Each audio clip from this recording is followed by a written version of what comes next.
Hi guys! Kamusta po kayo lahat? So ako nga po pala sila Stella Micaela Taraw. So ngayon ay titingnan natin kung kaninong love reading ang makikita natin, okay? Guys, paalala lang po ha, hindi po lahat makaka-resonate. So take what resonate at leave what doesn't. At sa mga gusto magpa-private reading, message na lang po ako sa Instagram or Facebook. Nasa description box below.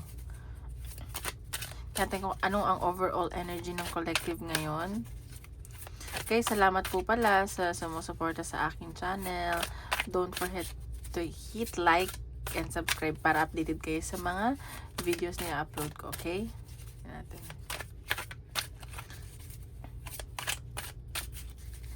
Overall energy ng collective. Anong energy ng collective?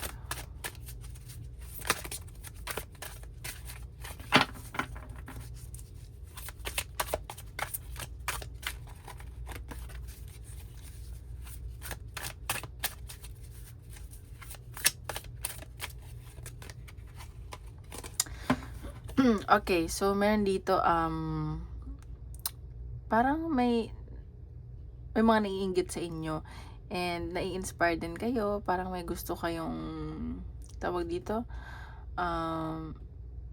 may gusto kayong mangyari, parang it's either naiinggit ka or naiinggit yung ibang tao sa'yo. And meron dito ang daming inaalala financially, baka broke kayo, napagastos kayo, ganun. And ayan, siguro dahil sa kaka-shopping, may mga nagsha-shopping dito, ganyan. And sa nakita ko parang narealize nyo saan nyo napunta yung pera nyo, ganun. Or yung finances nyo. And may nakikita ko dito, huwag ka masyado nagpo-post-post sa social media kasi may mga naiinggit sa'yo. Kung anong mang meron ng buhay mo ngayon, anong meron ka sa love life, sa career, basta huwag ka muna magpo-post-post, okay? At tingnan natin ano ipapakita sa love life.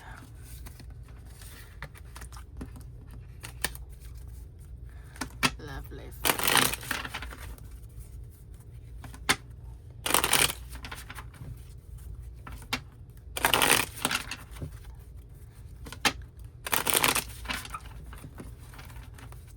Love life ng collective.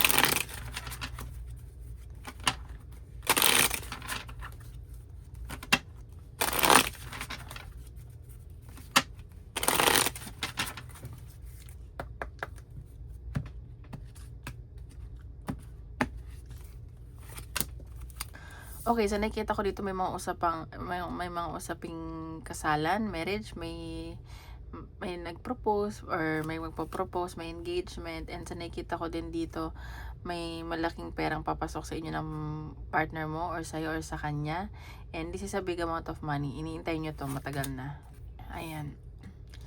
So may involved dito ang bata, baka may tungkol sa bata yung pagagastusan nyo. And sa nakita ko, wino-work out yung relationship nyo or busy sa trabaho, mas ini-improve nyo yung career nyo, yung trabaho nyo ng person mo kasi yung gusto nyo mag-ipon, ganyan. And sa nakikita ko dito, may mga iniiwasan kayo ng person mo or ikaw sa trabaho, iniiwasan nyo, and mag-ingat lang, baka may mga mangungutang sa inyo, lapitin ang utang dito. So ayun lang, kasi nakikita na maganda yung trabaho mo, ganyan. And sa nakikita ko may mga nangchichismis sa inyo ng person mo, and wala kayo masyadong pag-uusap ng person mo, so mag-ingat lang, baka nai-involve kayo ng person mo sa chismis, okay? Ayan, so iwas-iwasan nyo na lang tong mga taong to. And sa nakikita ko may mga dapat kayong pag-usapan na hindi nyo na pag-uusapan. Iniiwasan nyo yung topic na yun. Parang kung mag-uusap kayo, minimal lang, ganun. Ayan, so sa nakikita ko dito, mahal nyo naman isa't isa, sobrang yung pagmamahal nyo. And sa nakikita ko, napapagod na kayo kasi, hindi kayo napapagod sa relasyon, napapagod kayo dahil sa trabaho. Kayong dalawa ng person mo, puro pera iniisip nyo. Ayan, so medyo may conflict dito or challenges sa inyo ng person mo. Siguro about to sa bata or single dad, single mother yung person mo or ikaw. And parang may pagagastusan, ganun, or nagiging isang bata. And sa nakita ko dito, medyo may alam mo yung wino-workout niyo yung relationship niyo, pero parang laging may pag-aaway, may trouble, gano'n. And yun nga, may mga malalapit sa inyong tao na iniiwasan nyo or kayo or sila or inuutangan kayo, so mag-ingat lang. Ayan no, tuloy-tuloy yung pasok ng pera. Baka i-date ka nitong person mo or gusto kang i-date, gusto kang makita, and okay yung finances. Ayan. So may celebration ako nakikitang paparating. So baka may party, birthday, anniversary, or basta may celebration, big celebration, and may maglalabas dito ng pera. Magastos kayo. Ayan. So ayan. Pero ikaw, so sobrang bait mo, nag-aalangan ka. So tingnan natin. Ano ang papakita pa sa love life? Ay, hindi pala to, sorry.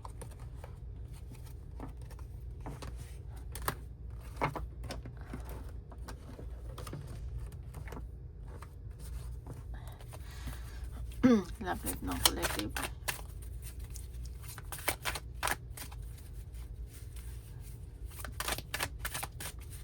Ang hirap ito actually i-shuffle.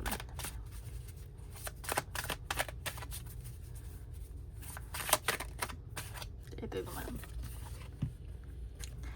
Ayan, so meron dito nagdadrama, may drama sa inyo ng person mo at nakita ko basta parang nagiging OA isa sa inyo. Ayan.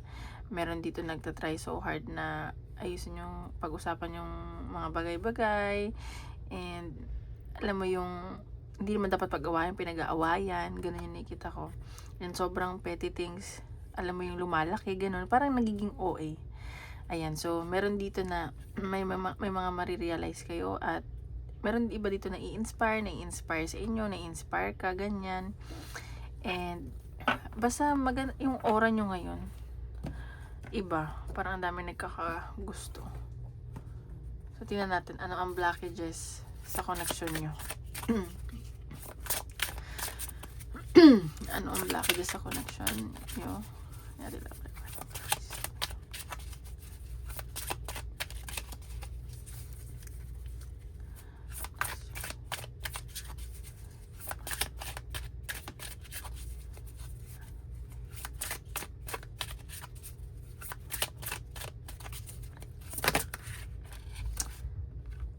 Oh, so meron dito na alam mo yung blockages dito, and may mga ayun nga, walang nagiging accountable sa actions.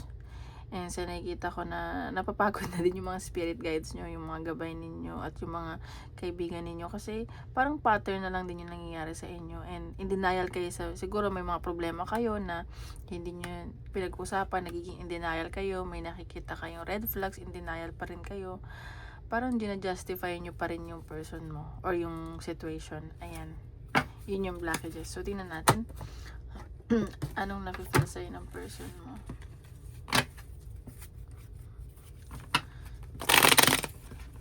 Ay,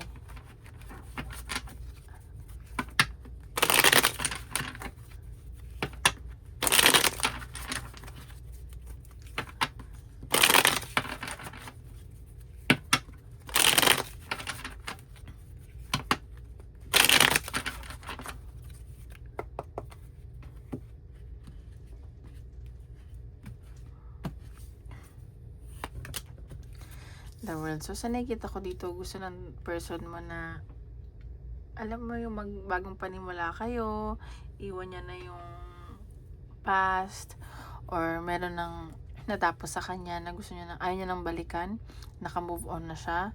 And sa nakikita ko, nararamdaman niya na alam mo yung masaya siya sa inyo, and nakikita ko na gusto niyang mag-travel kayo together, mag-explore kayo together.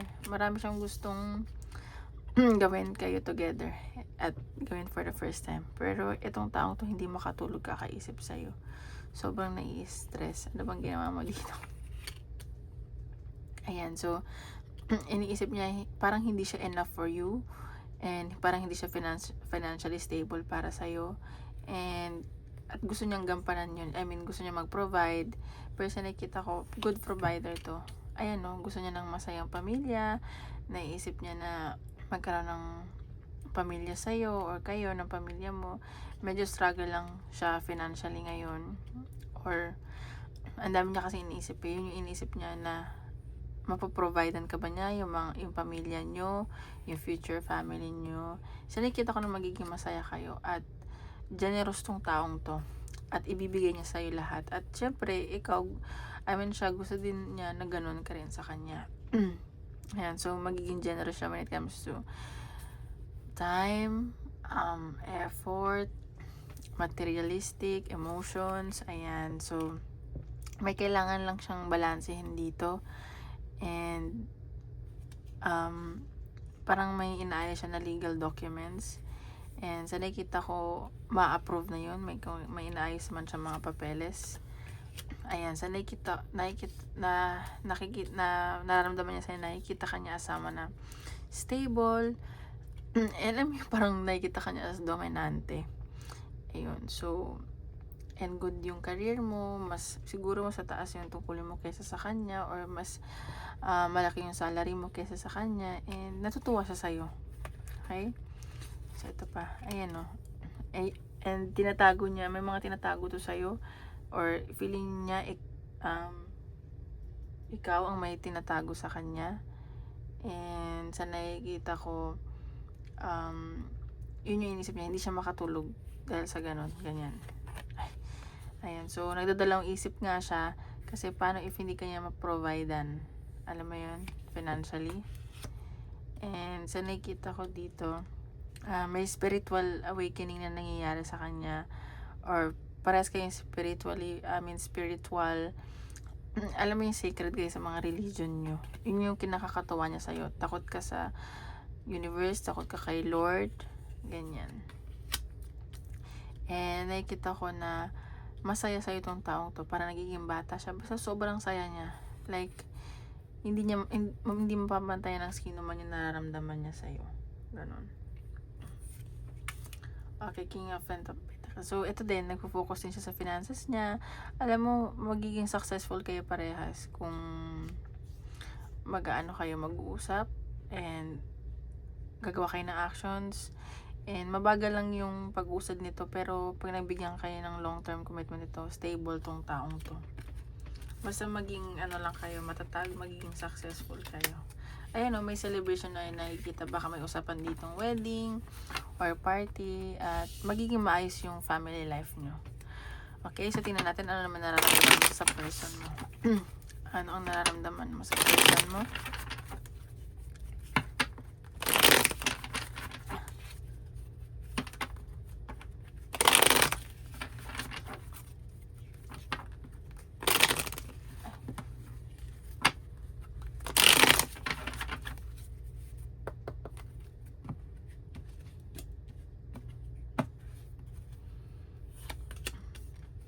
Masaya ka rin naman dito, and nakikita mo na parang dininig ni universe, ni Lord yung dasal mo as someone, parang dream man or dream girl mo to.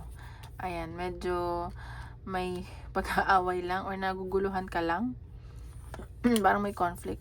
Okay. So, siguro nag-aaway kayo dahil sa finances. Yun nga, mas stable ka. Yun yung nakakapagpa sa'yo, pagabag.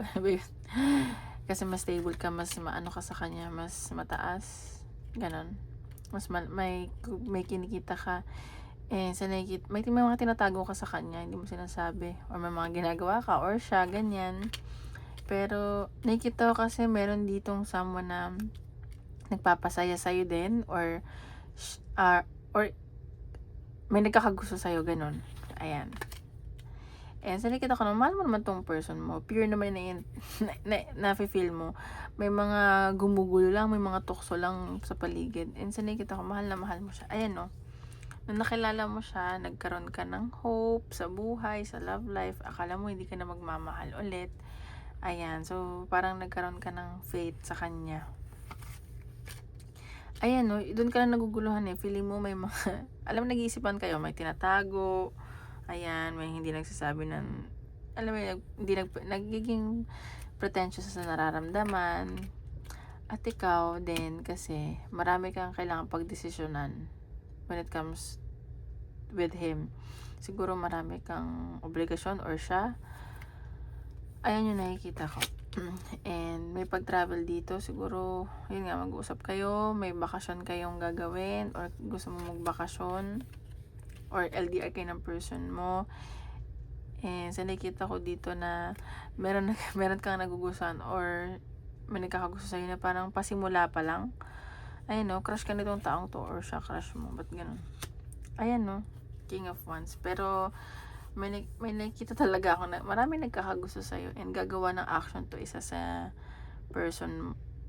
inyo ng person mo, or yung nagkakagusto sa'yo, and very passionate sa'yo tong taong to. Ayan no, maybe fire sign to, or may fire sign sa natal chart. Ayan no, ikaw nagiging matalino ka din. Ayan, ang daming taong involved. Ang daming nagkakagusto sa'yo. Meron din dito same sex na nagkakagusto sa'yo. Sana all. So, tingnan pa natin. Saan pa parating tong connection nyo? Ay.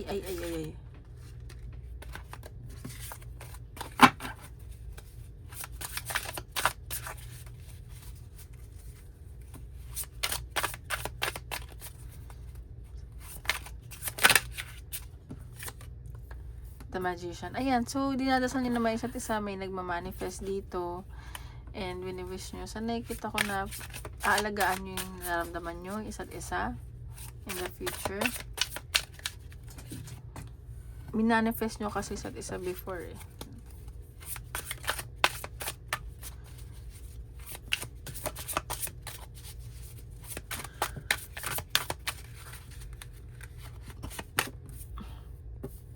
Seven of Wands.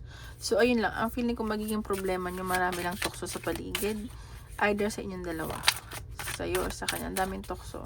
So, yun lang. Mag-iingat lang kayo. Ilayo nyo na yung sarili nyo kung feeling nyo matutokso kayo. Ganun. Ang daming tukso eh. Ayan, Knight of Swords. So, ayan. Itong person mo matalino. Gagamitin ito utak na ito logic. Magiging matalino siya sa connection nyo. Ayan, 10 of Pentacles. So, sa nakikita ko dito, may long-term commitment. Baka nga, ayun, swerte kayo sa isa't isa, sa trabaho, sa finances. May long-term commitment. Baka may ikasal dito. May kasal ako nakikita. Baka gusto kayo, may pinaplano kayong kasal. Yan, 8 of Cups. So, meron dito na parang hindi pa magiging handa, or may kailangan ng iwan something from the past para matuloy yun. Okay? So, tinan pa natin. Yan. See? So, kung meron pa kayong iniisip na isang tao or bagay sa nakaraan, kalimutan nyo na yun. Magbagong buhay na. Ayan, no? So, magpo-focus tong person mo, good provider tong taong to. Ano ba yan? Yan pa natin. The World. So, ayan. May pag-travel or may mga hindi pa dito nakaka-move on. So, kailangan mag-move on na at mako-complete nyo naman yun. So, para gumaan na yung buhay nyo, iwan nyo na yung nakaraan. 4 of Pentacles. So, may mga mag-iipon din dito. May mga pagsiselos, ganyan. So, may nakikita akong pag-iipon. Which is good. Iwas lang sa gastos. O, see? Mahal yung isa't isa, and may partnership, and magiging passionate kayo sa isa't isa. Magiging mutual yung nararamdaman ninyo. That's good. May mga obligasyon lang na alam mo yung, ang dami lang yung siguro ginagawa. Pagod kayo sa trabaho parehas. So, ayan. Yun lang yung magiging ano. 6 of Wands. So, may victory naman, may success ako nakikita sa inyong dalawa.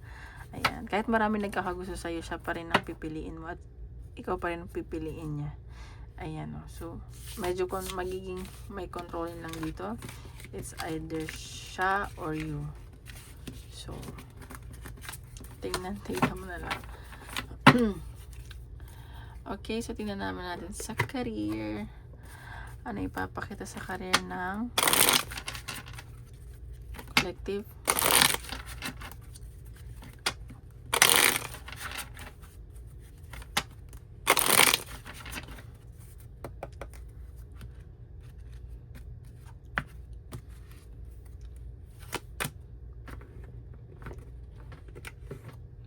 Okay, so may mga nawawalan ng pag-asa dito. Siguro may mga walang trabaho. Ayun.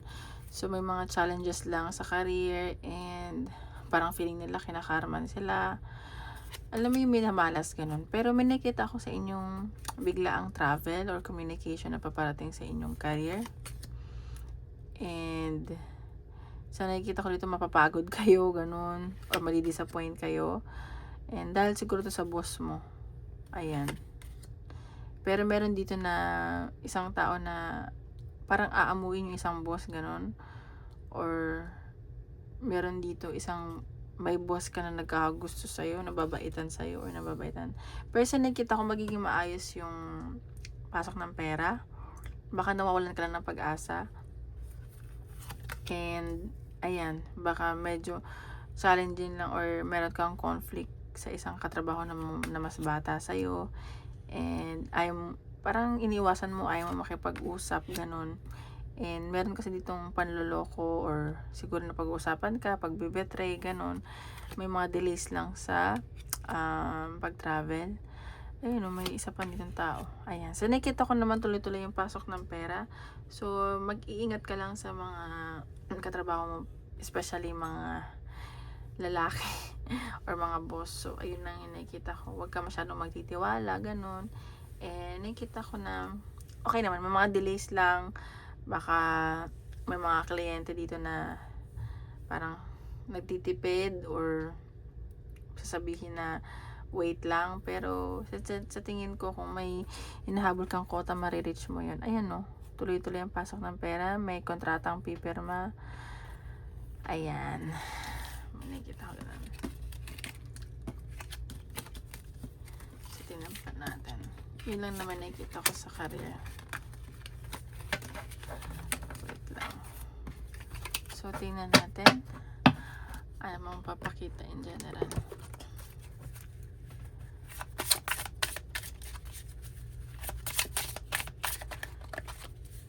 Career or in general.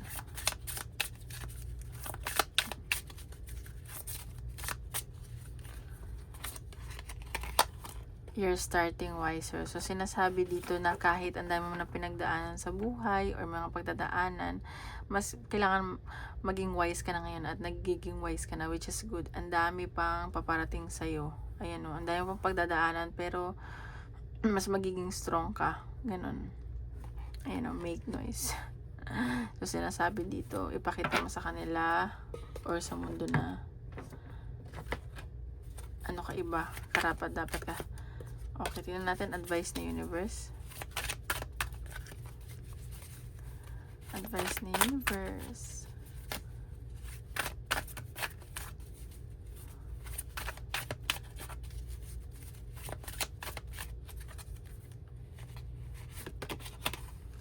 Eclipse of concealment. So, sinasabi dito, navigate through the eclipse of concealment, understanding the cyclic nature of hidden faces and awaiting revelations.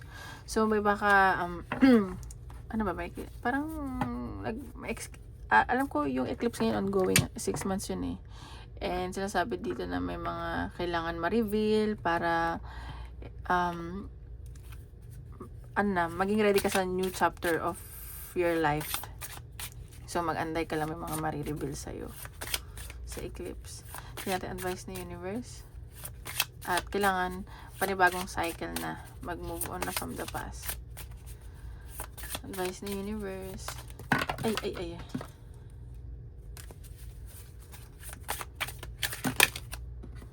Isa lang po.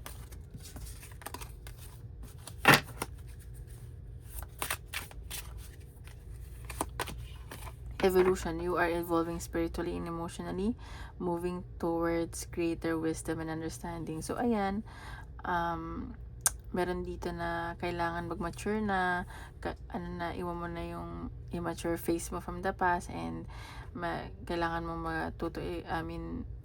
maging spiritually and emotionally ready sa mga bagay-bagay. And nakikita ko na mag-move forward ka na. And meron ka ng greater wisdom and understanding sa mga bagay and in life.